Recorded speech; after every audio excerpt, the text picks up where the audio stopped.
Hello friends, मैं नीता भास्कर आप सभी लोगों का अपने यूट्यूब चैनल पर स्वागत करती हूँ। और पॉलिटिकल साइंस में हम 10 क्वेश्चन कंप्लीट करेंगे और आशा करती हूँ वीडियो आपको जरूर पसंद आएगी। पसंद आए तो लाइक शेयर कमेंट करिएगा और अगर चैनल पे नए हैं तो सब्सक्राइब करना ना भूलें। सब्सक्राइब जरूर कर लें, बेल आइकन भी प्रेस कर लें जिससे नई वीडियो की नोटिफिकेशन आपको मिलती रहे। तो जैसा कि यूजी नेट, जेआरएफ एग्जाम और पीजीटी पीटी आदि के लिए इम्पोर्टेंट क्वेश्चन। तो चलिए शुरू करते हैं और वीडियो लास्ट तक जरूर देखिएगा।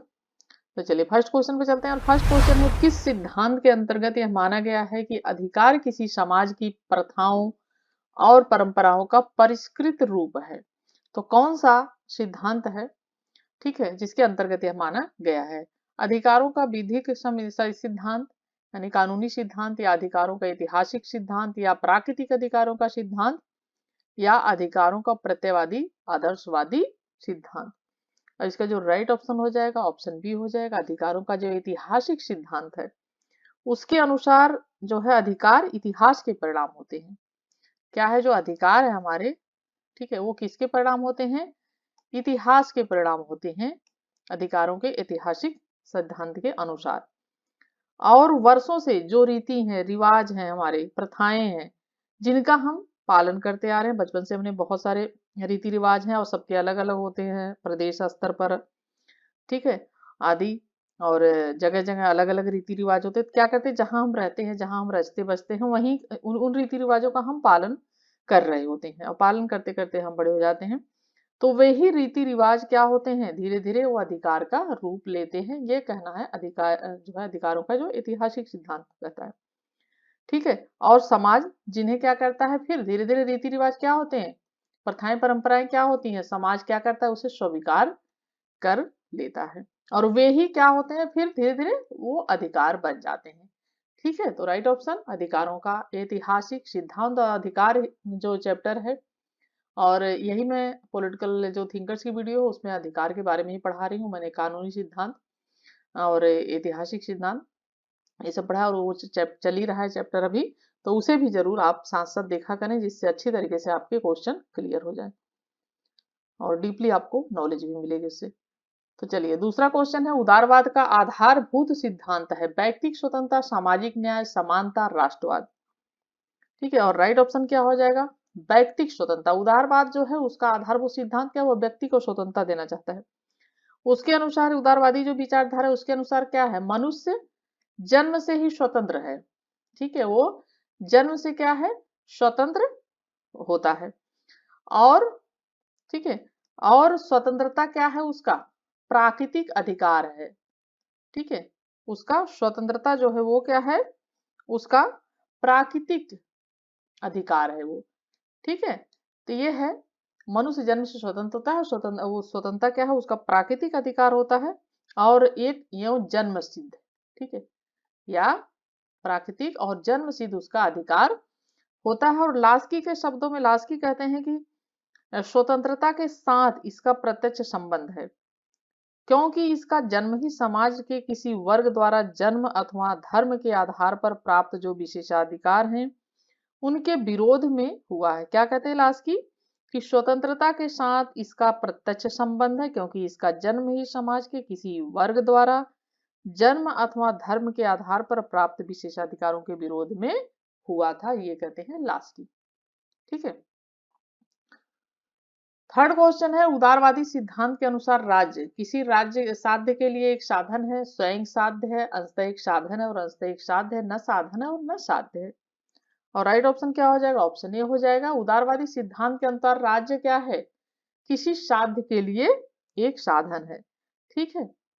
तो आदर्शवादी जो विचारक हैं उनके अनुसार क्या है, राज्य साध्य होता है, ठीक है।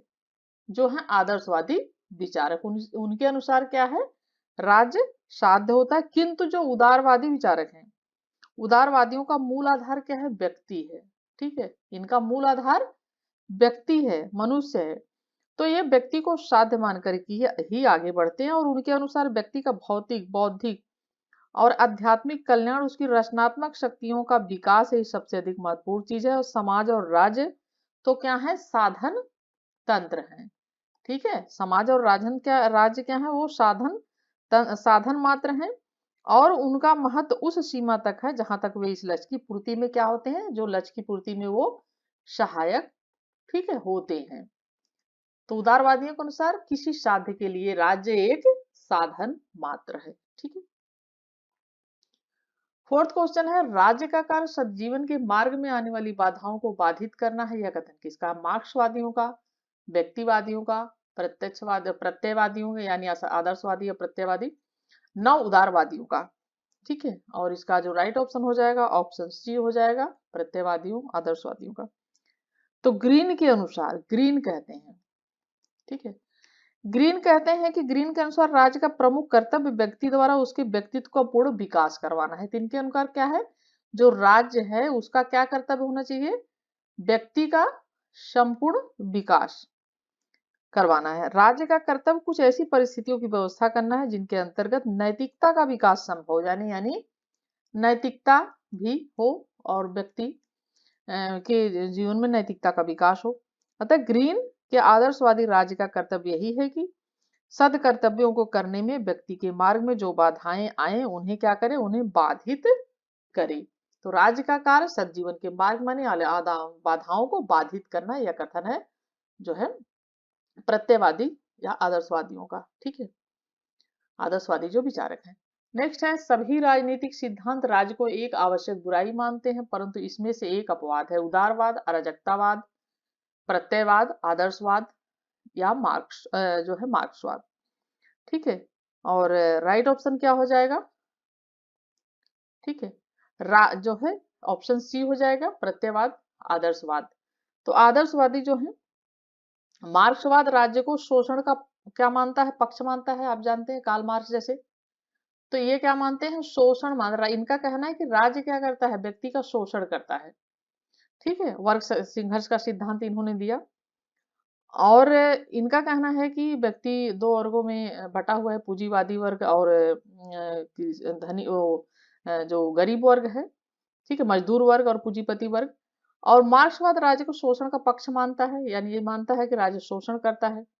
अराजकतावाद जो है वो राज्य को अनावश्यक बुराई मानता है। ये क्या कहता है, ये अराजकतावाद यानी जरूरत तो है लेकिन अनावश्यक, ठीक है, अनावश्यक, ये राज्य क्या है इनके अनुसार अनावश्यक बुराई है, ठीक है। यहाँ से क्वेश्चन बनते हैं, इसलिए जरूर इन सब पॉइंट पे ध्यान दें। तो अराजकतावादी क्या कहते हैं, राज्य अनावश्यक बुराई है। मार्क्सवाद क्या कहता है, राज्य शोषण का यंत्र है। और जो है उदार वही जो प्रत्ययवाद है, आदर्शवाद है, राज्य को क्या मानते हैं, ये आवश्यक अच्छाई मानते हैं। इनको इनका कहना है कि राज्य व्यक्ति के हित के लिए आवश्यक है, ठीक है, तो आवश्यक अच्छाई मानते हैं राज्य को। और आदर्शवादियों के अनुसार व्यक्ति के व्यक्तित्व का विकास राज्य में ही संभव है। जैसा कि उदारवाद भी व्यक्ति को महत्वपूर्ण मानते हैं, राज्य को नहीं। तो राइट ऑप्शन हो जाएगा ऑप्शन सी, ठीक है। और जो है आदर्श प्रत्ययवाद, आदर्शवाद, ठीक है। 6 क्वेश्चन है, मार्क्स राज्य को मानता था क्रांति का एक साधन, वर्ग का हथियार, एक यंत्र जिसने समाज संघर्ष के निर्माण में सहायता न देकर संघर्ष निर्माण किया। मार्क्स राज्य को क्या मानता था, क्रांति का एक साधन, वर्ग का हथियार, एक यंत्र जिसने समाज संघर्ष के निर्माण होने में सहायता न देकर संघर्ष निर्माण किया, भ्रष्ट करने वाली संस्था। राइट ऑप्शन क्या हो जाएगा 26 का, ठीक है, राज्य का वर्ग सिद्धांत, ऑप्शन बी है इसका, ठीक है। इसका ऑप्शन बी हो जाएगा, वर्ग का हथियार। तो राज्य का वर्ग सिद्धांत मार्क्सवाद के साथ जुड़ा है, जैसा कि अभी मैंने बताया था। और उसके अनुसार राज्य पूरे समाज के हित साधन का स्रोत नहीं हो सकता, क्योंकि धनवान वर्ग ही हित साधन के उपकरण है और उसी वर्ग के हितों को बढ़ावा देने के लिए वह निर्धन वर्ग का भरपूर क्या करता है, शोषण करता है, ठीक है। तो ये राइट ऑप्शन हो जाएगा ऑप्शन बी, वर्ग का हथियार मानता है, ठीक है। चलिए नेक्स्ट है, निम्नलिखित विचारकों में से किसने यह कल्पना की थी कि अंततः राज्य जो है विघटित हो जाएगा? कार्ल मार्क्स, लेनिन, स्टालिन, माओ सेतुंग। और इसका राइट ऑप्शन क्या हो जाएगा, राइट ऑप्शन ऑप्शन ए हो जाएगा, कार्ल मार्क्स। मार्क्स कहता है कि अब तक के इतिहास में जिस वर्ग ने शोषणकर्ताओं से सत्ता छीनी, कालांतर में वह स्वयं शोषणकर्ता सिद्ध हुआ। ठीक है। और परंतु पूंजीपति और सर्वहारा वर्ग के संघर्ष से जो क्रांति होगी वह पिछली सब क्रांतियों से भिन्न होगी, क्योंकि उसके फलस्वरूप शोषक वर्ग का अस्तित्व ही मिट जाएगा और वर्गहीन समाज की स्थापना का रास्ता खुल जाएगा। तो साम्यवादी क्रांति के फलस्वरूप राज्य भी लुप्त हो जाएगा, अतः साम्यवादी समाज वर्गहीन तो होगा ही, राज्यहीन भी होगा। ठीक है। 8 क्वेश्चन है, कार्ल मार्क्स की निम्नलिखित रचनाओं में से किसमें उसके श्रम के प्रति उदासीनता संबंधी विचार मिलते हैं? द कम्युनिस्ट मैनिफेस्टो इसकी प्रसिद्ध रचना है।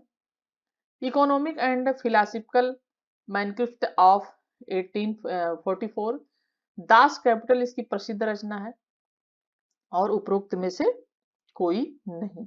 राइट ऑप्शन है B, economic and philosophical manuscript of 1844। ठीक है। तो अलगाव या परायपन की कल्पना, क्या अलगाव, ठीक है, या ये भी पूछ लेता है कई बार कि अलगाव या परायपन का सिद्धांत किसका है। तो अलगाव या परायपन, ठीक है, अलगाव या परायपन। तो अलगाव या परायपन की संकल्पना मार्क्स की economic and philosophical manuscript of 1844 का प्रधान विषय है। तो इसका ये विषय है इस बुक का, अलगाव या परायपन।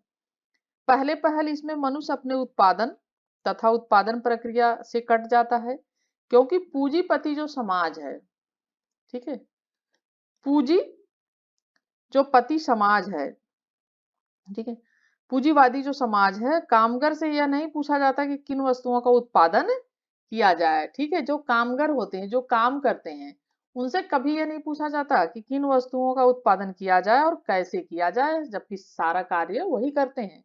तो इसीलिए ये परायपन और अलगाव का सिद्धांत इसने economic and philosophical manifesto of 1844 इसमें दिया, और ये सारी प्रसिद्ध रचनाएं हैं इसकी। The communist manifesto, Das Kapital, जरूर इसे नोट कर लें या ध्यान रखें। ठीक है। 9 क्वेश्चन है, मार्क्सवादियों के अनुसार राज्य की उत्पत्ति में किस कारक ने सबसे महत्वपूर्ण और निर्णयकारी भूमिका अदा की है? परिवार, संपत्ति, उत्पादन के साधन, नैतिक नियम। ठीक है। 9 क्वेश्चन, राइट ऑप्शन बी हो जाएगा, संपत्ति। तो देखिए, कृषि के आविष्कार तथा संपत्ति के जन्म के साथ साथ उत्पादन के साधनों का जो स्वामी होने के कारण जो प्रभुत्व संपन्न वर्ग था वो अस्तित्व में आया। ठीक है। और अपने हितों की रक्षा के लिए जो उस वर्ग के शोषण व दमन में निहित थे, जिसके पास उत्पादन के साधनों का स्वामित्व नहीं था, बल्कि जो अपनी श्रम शक्ति के विक्रय पर जीवित था, यानी श्रम करता था, मेहनत करता था, और जो विक्रय होता था उस पर जो जीवित था, प्रभुत्व संपन्न वर्ग को किसी प्रकार की सत्ता की आवश्यकता का आभास हुआ। अतः राज्य कोई ऐसी वस्तु नहीं है जिसे बाहर से समाज में प्रविष्ट किया गया हो, बल्कि यह समाज के आंतरिक विकास की उपज है। ठीक है।